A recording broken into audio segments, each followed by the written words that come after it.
Praise తిలాడండి అందరికీ. దేవుని నామానికి మహిమ కలుగును గాక. ఈరోజు మనం బైబిల్లో 40 అనే అంకెకు గల ప్రాముఖ్యతను గురించి జ్ఞాపకం చేసుకున్నాం.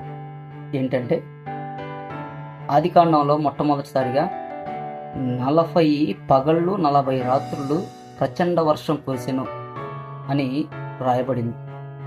అలాగనే ఇశ్రాయేలీయుల ప్రజలు అరణ్య మార్గంలో 40 సంవత్సరాలు ప్రయాణిస్తారు.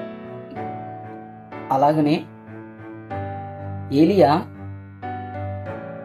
ఉపవాసం ఉండి ప్రయాణించిన కాలం 40 దినాలు.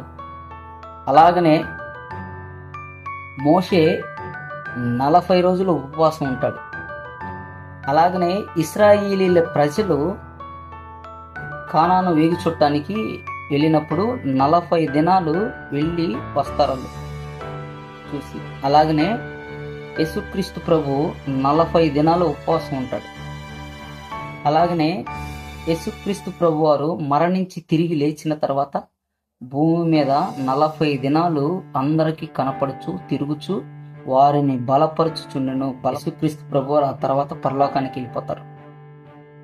ఈ 40 అనే అక్షరానికి, ఆ పదానికి, ఆ నంబర్కి ఉన్న ప్రాముఖ్యతను తెలుసుకోవటం కోసం ఈ వీడియో చేయడం జరిగింది. దేవుని నామానికి మహిమ కలుగును గాక. నచ్చిన వారు లైక్ చేయండి, సబ్స్క్రైబ్ చేయండి, షేర్ చేయండి, కామెంట్ చేయండి.